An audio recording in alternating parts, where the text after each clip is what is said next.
Emancipation, the brilliant enigma, who defeated Manicato, was triumphant over Sedapa, won the Rosemount Classic with 60 kilos, and the Doncaster as a 3-year-old with 1.5 kilograms more than weight for age.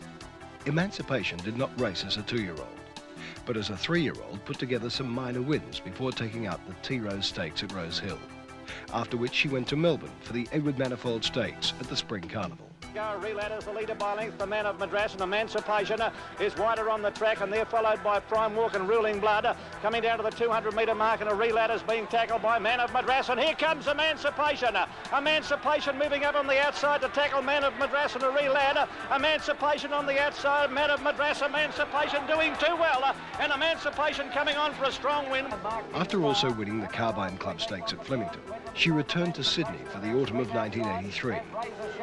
After winning the Canterbury Stakes, she was set for the first of her Group 1 wins. Very quickly, Emancipation is winding up. She's coming after Manny. Emancipation, the 3-year-old filly, is ranged up to the old champion. Emancipation headed Manicato. Manicato kicking again, but Emancipation is a mighty filly. Emancipation streaking away from Manicato and beat him just over 2 lengths with rear form and nose away third, and his run was big. Emancipation was now a favourite for the Doncaster. The handicapper treated her with considerable respect, giving her 1.5 kilograms overweight for age. Jockey Ron Quinton considers this her greatest victory. I suppose it probably was one of her best wins of her career, no doubt, because I remember, there was a big field. I'd ridden her back, settled her about 7th or 8th, and I was always going very nicely, and I remember turning into the straight and I was following Avatar, and he was a Melbourne horse, and he couldn't run a mile, and I thought that he'd take me right to the furlong post, and then he'd probably drop off after that. And when he did start to waver a little bit coming up over the rise, I sort of got inside him, and I've probably hardly ever experienced the acceleration that day of her was just phenomenal. A bit of a gap come, and she was gone. She absolutely exploded away. And a horse from New Zealand, Ring True, come down the outside, but she'd gone. She put the race within doubt in a matter of strides. It's Avatar coming atop of the pack now. Emancipation's in the clear, and she shot away, but here's the New Zealander Ring True, putting in a big finish down the outside. Emancipation in front of Ring True, but she's going well, the filly, and Emancipation has it won. Emancipation wins the Doncaster. Ring True second, foregone conclusion. Or Hussar's Command third, then Manuel. Emancipation was easily the best racehorse I've trained. Well, I've had some very, very good horses to train, but there's no doubt in my mind that she's by far and away the best racehorse. She had great determination and courage. She was very athletic. She could carry weight, and she just had a terrific acceleration. She could be sort of back in the pack and just burst through the pack and go on and win, and I think her great determination was her best feature. But while the lady was a champ, the champ was no lady. She was handled throughout her career by Neville Begg's son, Graham. She'd have to be probably the nastiest horse that I've ever handled. She didn't like strangers around. My son Graham looked after her most of her racing career, and he handled her very, very well, and I'm sure without his help, she would have done as well. But she's always an unusual sort of filly. She didn't like other horses around her, and you put her in a box and she'd kick the walls, and she'd kick you if she got the opportunity, or bite you, but we got to know her, and I think everybody got on pretty well with her. But she didn't only bite her strapper, she could bite punters as well. She seemed to either win brilliantly or flop. For example, after winning the Edward Manifold, a fortnight later she met the same field over the same distance and finished 15th.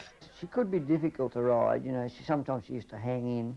She wants to hang in a bit. She's on one rein, but she quickly ranges up to Kia Mare. She's hanging badly. She's laying all over Kia Mare. Kia Mare kicking again. Emancipation. And Kia Mare, by crikey, Kia Mare is fighting back. They hit the line. Goes to the lead halfway down the straight from Marquis Star. Looks like she might have want to hang a little bit under pressure, but she's too good, and Quinton eased up again. After failing in the Melbourne Spring of 1983, She never raced again in Melbourne. At her first start in the autumn of '84, she was defeated by the outstanding 3-year-old Sedapper. At her next 2 starts, she won the Apollo and Chipping Norton Stakes. Blockbuster run, Mr. McGinty claimed by Emancipation at the 100 metres. Emancipation went to the lead to hit the lead from Mr. McGinty. Tresaro flies, but the mare has just beaten Tresaro, I think. 2.5. She was then asked to carry 60 kilograms against the fillies and mares in the Rosemount Classic at Rose Hill. This race was another measure of her greatness. In good style, Salinas Love and White Jewel headed up for the judge clear. Use the space, hook to the outside. Emancipation is trying to break out of a pocket, and she's seeing a bit of daylight now, but Lacazier went to the front. Emancipation barging through that opening now is coming at them, and here's Royal Regatta on the outside. It's Emancipation, claimed by Royal Regatta, with Tempestuous running on well, but she's too good, the filly, the mare, and she's racing right away. Emancipation, Tempestuous second, Royal Regatta third. Her superiority to Sedapper was confirmed in the 1984 Rider Stakes. The rider looks confident on Emancipation as they make the turn. They're followed by Red Tempo, Sir Dapper getting up on the inside rail. Then at the head of the others, Centane and Youngblood, but Emancipation coming at Secret Romance. Sir Dapper's locked into a pocket as Red Tempo moved up on the outside of it, and Emancipation shot clear with 100 to go. Sir Dapper's giving the mare a long start. Whether he can make it or not, I don't think so. The mare's going too well, and she's home and hosed. And Emancipation wins from Sir Dapper. And in her last win, the All-Age Stakes at Randwick. Emancipation has the lead as they reach the 800 metres, slipping away a length and a half on Sedapper. In the second placing, 2 more lengths to Clear Gold. About a neck away is Tempestuous, who's making a little ground. And 2.5 Sovereign Chief last of all. Emancipation led Sedapper, who's getting a bit closer as they travel inside the 600 metres. Only a half length away second, the Colt. They're followed by Tempestuous, moving clearly into the third placing. Clear Gold is fourth, and being hard-ridden, and Sovereign Chief is last. In the straight, Sedapper coming at Emancipation, and soon after Sedapper raced to the lead. On top of the rise, Sedapper's in front of Emancipation, but the mare has plenty left on the inside rail, and she's kicking again. The rider feeling for the whip on Sedapper. Emancipation just in front, 100 out, and she's kicking away from Sedapper. She's got him beaten, the mare, and Emancipation strode home to win it well. Emancipation beats Sedapper. Clear Gold is third. She then went on to campaign unsuccessfully in Brisbane. At that stage, you know, we weren't quite sure where we were going with the mare. She was raced on lease by the Bobler Point syndicate, and her lease was just about due to expire, and we thought, well, if she can go to Queensland and win again up there, because she's racing right-handed, and it appeared as if she would have a chance in the races, but she certainly didn't perform up to her best, and when she was beaten there, we decided to retire her straight away. The Brilliant Enigma. Emancipation was voted Ansett Horse of the Year and VRC Champion Racehorse for season 1983-84. She was sold for $1 million, retired to stud, and is now a housebound matron, and very much a lady.